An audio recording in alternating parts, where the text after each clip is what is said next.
Bismillahirrahmanirrahim. Assalamualaikum warahmatullahi wabarakatuh. Alhamdulillahirrabbilalamin. Wabihi nasta'inu ala umuri dunya waddin. Sayyidina Muhammadin wa ala alihi wa sahbihi ajma'in.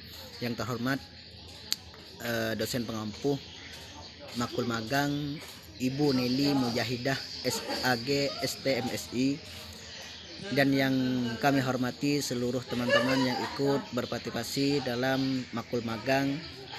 Semoga laporan kalian tepat terselesaikan dan diterima oleh ibu dengan baik dan mendapatkan pengalaman yang sangat bermanfaat bagi kita. Puji syukur kehadiran Allah Subhanahu wa taala, Maha Satu tanpa sekutu, Maha Pengasih tanpa pilih kasih, Maha Penyayang tanpa pandang. Karena berkat beliaulah kita bisa menyelesaikan laporan magang yang diampuh oleh ibu dosen Ibu Neli Mujahidah. Salawat serta salam semoga tetap tercurahkan atas legendaris dunia Nabi besar Nabi Muhammad SAW, karena berkat beliaulah kami diangkis dari alam kegelapan menuju alam terang benderang. Saya Jamaluddin dengan NIM 12102052. Dan saya Amanah Pause dengan NIM 12002003. Bismillahirrahmanirrahim. Yang pertama, latar belakang dari pelaksanaan magang.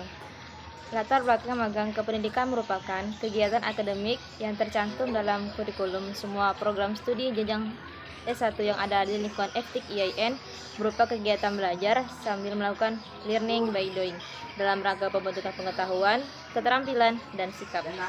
Menanggapi hal itu, program studi pendidikan bahasa Arab mewajibkan mahasiswanya untuk mengikuti mata kuliah magang. Pentingnya magang pada sekolah agar mahasiswa bisa melihat secara langsung keadaan lingkungan sekolah dan kultur sekolah, serta mempraktikkan teori-teori yang didapatkan di bangku perkuliahan. Yang kedua yaitu tujuan pelaksanaan magang. Tujuan pengamatan untuk membangun kompetensi dasar pedagogik, kepribadian, dan sosial. Kelas sosial, pengamatan langsung proses pembelajaran di kelas pengamatan kultur sekolah. Yang ketiga, manfaat pelaksanaan program magang 1. Yang pertama ada untuk mahasiswa. Manfaatnya ialah menambah pemahaman peserta magang tentang keadaan lingkungan sekolah. Mahasiswa memperoleh pengalaman dengan lingkungan sekolah. Mahasiswa lebih mengembangkan daya nalar dalam melakukan kegiatan observasi. Yang selanjutnya, manfaat magang untuk lembaga. Mempersiapkan dan kesempatan pada sekolah untuk menyiapkan calon guru yang profesional, mendapatkan bantuan pemikiran, ilmu, dan teknologi dalam merencanakan serta melaksanakan pengembangan sekolah. Yang keempat yaitu metode pengumpulan data. Yang pertama kami melakukan wawancara, yang kedua yaitu observasi. Wawancara adalah suatu percakapan antara dua atau lebih orang yang dilakukan oleh wawancara dan narasumber. Dan di sini kami wawancara melakukan 5W plus 1H, yaitu 5W plus 1H: what, wo, why, when, where, how.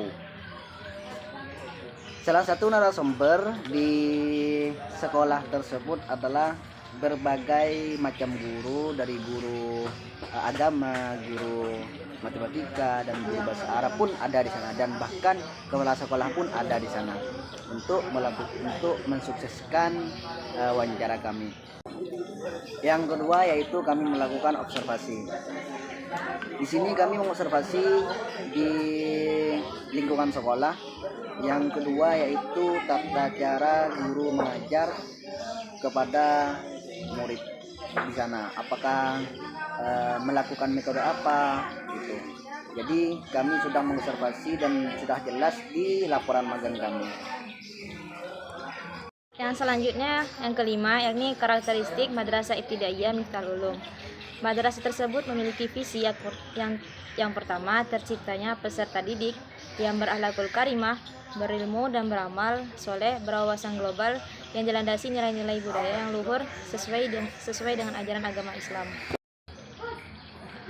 Misi sekolah Madrasah Ibtidaiyah Miftahul Ulum yaitu menanam keyakinan, akidah melalui ajaran-ajaran agama, mengoptimalkan proses pembelajaran dan bimbingan. Yang ketiga, mengembangkan pengetahuan bidang ipteks, bahasa, olahraga, dan potensi siswa. Yang keempat, menjalin kerjasama harmonis antara madrasah dan masyarakat. Yang selanjutnya, Madrasah Ibtidaiyah Miftahul Ulum memiliki tujuan. Yang pertama, menuntaskan program wajib belajar selama 9 tahun. Yang kedua, terwujudnya peserta didik yang kompetitif. Yang ketiga, terbinanya peserta didik yang berkepribadian berakhlakul karimah dan berbudaya. Selanjutnya yaitu proses belajar mengajar. Kegiatan proses belajar mengajar di Madrasah Ibtidaiyah Miftahul Ulum menggunakan kurikulum 2013, di mana kurikulum yang lebih sering digunakan menjadi tolak ukur untuk pelajaran dengan Kemendikbud, di mana antara guru dan murid lebih aktif guru hanya sebagai fasilitator murid dituntut untuk aktif dan pembelajaran kurikulum 2013 disiapkan untuk mencetak generasi yang siap untuk menghadapi perkembangan masa depan. Selain itu, tidak hanya proses belajar mengajar di Madrasah Ibtidaiyah Miftahul Ulum memiliki kegiatan ekstrakurikuler yang menunjang kegiatan non-akademik di sekolah tersebut. Salah satunya adalah bermain voli, futsal, dan sebagainya. Yang selanjutnya, kesimpulan. Setelah kami melakukan pengamatan langsung di MIS Miftahul Ulum, dapat ditarik kesimpulan bahwa dengan bertatap muka langsung kepada siswa atau objek yang dituju akan lebih baik dan juga memberi pengalaman kepada kami yang serta memberikan kami pengetahuan yang cukup untuk kedepannya. Kami juga bisa mengetahui situasi dan kondisi berkaitan dengan sekolah yang bersangkutan. Dengan adanya magang ini, kami sebagai calon guru bisa memahami keadaan di sekolah sehingga mahasiswa dapat menganalisa bagaimana cara calon guru ini mengajar kelak saat menjadi seorang guru. Selanjutnya, saran. Adapun beberapa saran yang kami berikan antara lain sebagai calon guru yang profesional, mahasiswa magang harus melakukan observasi dengan serius dan bertanggung jawab agar memperoleh data dan informasi sesuai dengan kenyataan di sekolah yang dituju. Mahasiswa magang sebaiknya ikut terlibat dalam membangun sekolah, misalnya ikut berpartisipasi membantu guru atau karyawan dalam melakukan sebuah tugas atau pekerjaan. Mungkin hanya ini yang bisa sampaikan dalam presentasi laporan magang di sekolah Miftahul Ulum. Dari kami sekian, wabillahi taufik wal hidayah. Wassalamualaikum warahmatullahi wabarakatuh.